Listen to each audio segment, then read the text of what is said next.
Hi everybody, my name is Ian Anderson. I'm an assistant professor of acting and voice here at VSU. Jamie had reached out to me and asked me to put together a brief list of best practices for how we communicate with our students while wearing a mask. So I broke it down to 4 basic talking points. Really, these are the 4 principles we want to focus on.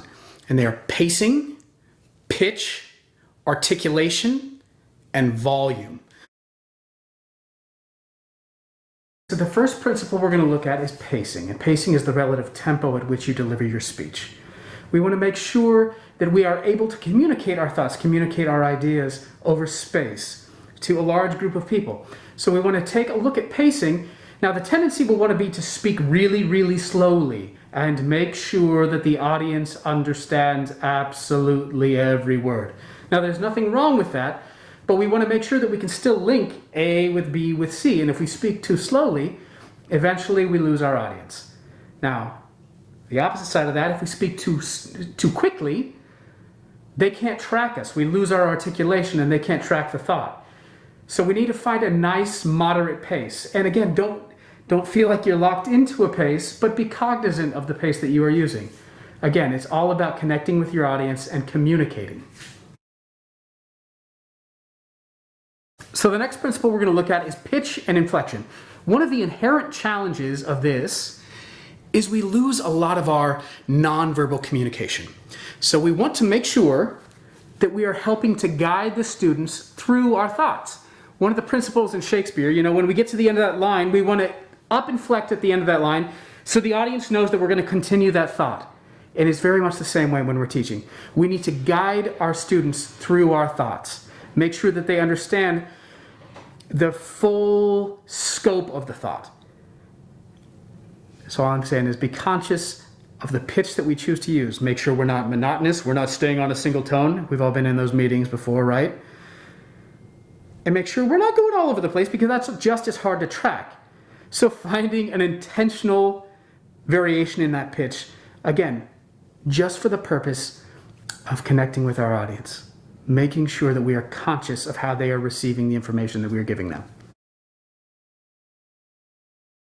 Now let's take a look at articulation. Now articulation is the process by which we use our teeth, our tongue, our lips, and our hard and soft palates to modify the outgoing breath to form sounds. Now one of the biggest challenges we face with these 3 or 4, sometimes 2, little pieces of fabric is that they significantly muffle our articulation. So that is something that we have to overcome. And the way we're going to overcome it is by being conscious of it, right? Just paying attention to it. So we articulate, we communicate with a combination of vowels and consonants, right? Alexander Graham Bell said that consonants constitute the backbone of the spoken language, vowels the flesh and blood. Now you'll notice as you look at our language, when we're trying to connect with somebody else, we use those vowels, we elongate those vowels, which is why when you tell somebody you love them, you usually elongate that O, that of sound, right? Love you. Unless you're not very confident, right? Then you love you. But when we're trying to connect with somebody else, we use those vowels. When we're really trying to communicate with somebody else, we need to make sure we hit those consonants, especially those final consonants. So we need to find a combination that works for us. Make sure when we're trying to connect with those students that we're elongating those vowels so that they can pick up on the nonverbal intentions behind our speech. But make sure we're cutting those sounds off and being as crystal clear with our diction as we can. And then lastly, we're going to take a look at volume. One of the tendencies we're going to run into is people are going to strain. We're going to push, right? Because we have this impediment. We're going to try to push through it. That's great. That's actually what we need to do. But we need to make sure we're pushing in the right way. We are supporting, right? We are using these laugh muscles down here to support our speech, that we're not just straining in the throat. Because if we do that, as any of you that have been to a VSU or a Georgia football game can attest, if we spend all day screaming, we're not going to last more than a week, are we? Right? So we need to make sure that we're supporting fully. We're getting full, deep breaths into the abdomen and using those laugh muscles, ha, ha, ha, to support everything that we're saying.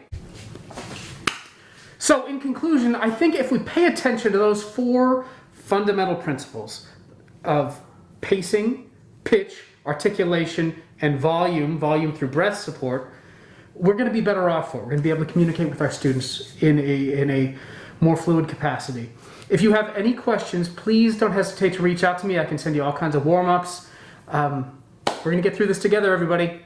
All right, take care. Good luck this semester.